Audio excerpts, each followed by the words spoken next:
quali sono state le scelte? Perché è stata introdotta la Barbera negli Stati Uniti? Quando? Per quali ragioni allora è stata introdotta? Che sono un pochettino diverse da quelle che spingono adesso i produttori, gli amanti del vitigno, a impiantarla ed a investire. Prego. Okay, I'm going to tell you a little bit, give you a little bit of the story of Barbera in California, in North America. If you look at the continent of North America, Barbera is primarily grown all along the western coast, from Baja California, California, Oregon, Washington, and even as far north as British Columbia. There is even at least one winery on the East Coast, I believe the name of it is Glass House, that is also growing Barbera. It adapts well to its environment, so it has an easy time growing in these regions as long as it has the right conditions, such as the hot days and the cooler nights. If you look at the wines from the United States today are only from California. They range from, in elevation, where these grapes are growing, it ranges from 60 feet above sea level to 2,400 feet above sea level. The places where these wines are coming from are plains between mountain valleys. They are plains that run along, that have a delta influence, in the case of Lodi, and also the Sierra foothills. If you look at California, it's very flat from the west coast inward, but as you hit the Sierras, between, let's say, the middle of California, you get some medium elevation mountains, and then you get the Sierras. So we're looking at kind of the middle of California, the Sierra foothills, all the way down to the Mendocino, Lodi area, which is more of the flats. Let me refer to my notes. Again, Barbera likes this environment where you can have these extreme conditions, very hot days, lots of sun, and also the cooling effect of night. Also, the soils of California are quite different. Some of these wines that you'll taste today are growing in sandy loam. Others are growing in volcanic rocky soil. California is known for having microclimates. Microclimates could be from a mile apart, could be tens of miles apart. So you may have one area where you always have fog in the morning, and you drive maybe 1 or 2 miles, and you're in bright sunshine.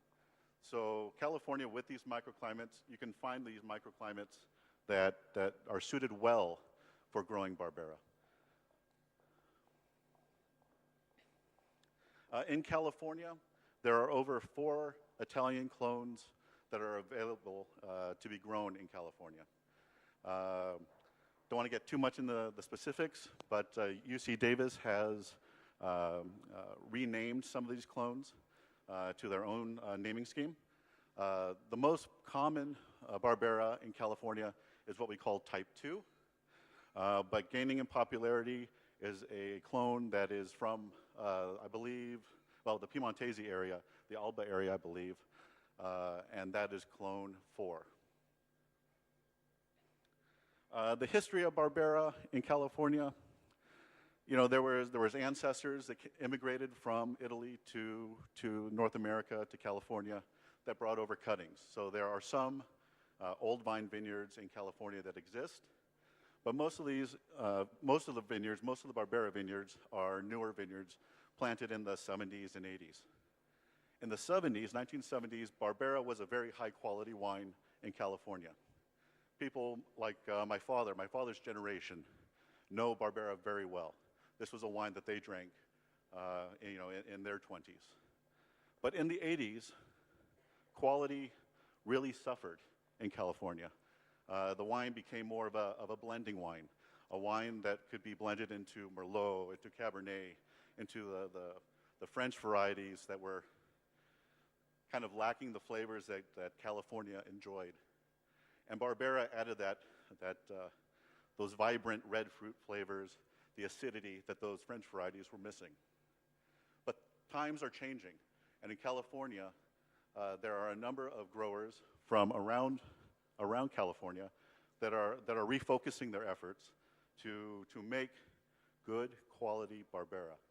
And I think this is key to reintroducing the American palate to Barbera. They need to, it's important for California tasters to taste what is Barbera and the area that this Barbera is grown in, whether it be the Sierra foothills, whether it be the plains of Lodi, the San Joaquin Valley.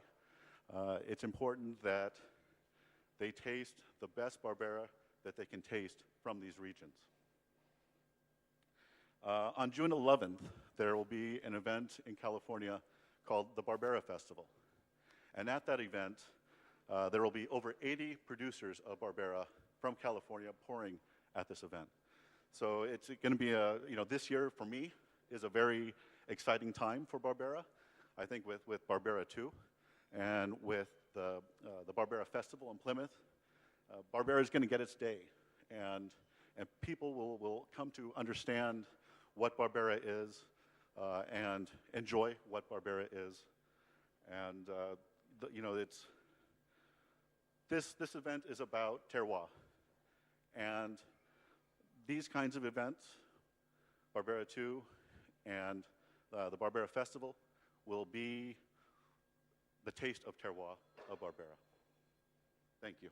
Continuiamo con le presentazioni. Io chiamerei Nick Butitta che ci presenterà la sua azienda Rosa d'Oro, perché i produttori americani sono venuti fino qui, hanno fatto chilometri, hanno creduto fortemente in questo evento, questo progetto comune, quindi onore a loro, per noi è un grandissimo onore averli qui a Nizza Monferrato, veramente. Poi in questi giorni abbiamo avuto la possibilità di conoscerci, scambiare, siamo andati in vigna, abbiamo assaggiato di tutto, quindi per noi è un grandissimo onore e Nick Butitta vi presenterà Rosa d'Oro, che è l'unico 2007, cioè una Barbera con una maggiore evoluzione.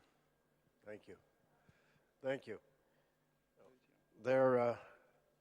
It's difficult to be after all these other speakers because so many of them stole what I was going to say. But I want to recap kind of what was covered by other people and then add my own little bit. One thing, the reason I have this in my hand, I love the artwork on this for Barbera2 because it shows the two people, and Barbera has two faces. There is, as we've all talked about, there's soil, terroir, climate. My vineyard is on what would be considered in this world very new ground. It's a volcanic soil. It has rocks and obsidian in it. It's very harsh on the cultivating equipment because of the abrasiveness of it, but it's very, very well drained. We're at a 1,500-foot elevation. That's about 500 meters. And because of our latitude, we get kind of a condensed growing season. Our vines leaf out about 2 weeks after neighboring Sonoma County, and yet because we're at a higher altitude, more intense ultraviolet radiation, by harvest time, we've caught up and in many years past Sonoma County. Now, people talk about harvest times and hang times. When I was young, living in Sonoma County, we always harvested after October 12th. And over the years, it seems like harvest times got moved up and so on. And when I moved to Lake County, I started to encounter again the later harvest that I was more used to. But one of the things that happens with the climate that we have is we get that big shift warm summer days, cool evenings, and that is ideal, I think, for Barbera. The weaker soil that we have, the porosity of it lets those roots go down deep and pull the minerals out. And I think that adds to the character and the acidity of the Barbera and the mineral backbone that that acid needs so that it's not horrendously overpowering. The other part of growing Barbera is it takes time in the field. One of the most important people out there is the man with the pruning shears in his hands. And I think a lot of times we tend to forget that we have to start in the vineyard to make good wine. The other thing about Barbera is the emotional side. And I'm going to tell a couple of stories in the process. My dad wasn't really a farmer, although he owned orchard and vineyard. When I started to plant the Barbera in Lake County, California, he came to me with a comment. He said, I hear you're going to plant grapes. What's the matter? You crazy? Plant Barbera. And that was an easy decision for me to plant the Barbera. 2 reasons.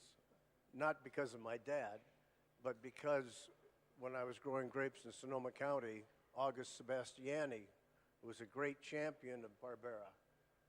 I sold grapes to him, and I asked him, could I plant, he told me one day, he says, I need more Barbera. I said, can I plant Barbera on my place for you? He said, no, where you are is too cool. I want you to plant Gewürztraminer there. So when I was able to move to Lake County and have the proper climate for it, I was very, very proud to be able to plant Barbera. And I felt that I wanted to pursue the Italian varietals. And I always try to remember when we're making the wine, how would August react to this wine? Would he be pleased with it? How would Louis Martini react to this California Barbera? How would my dad react to it? And so Barbera for me, I love growing the grape.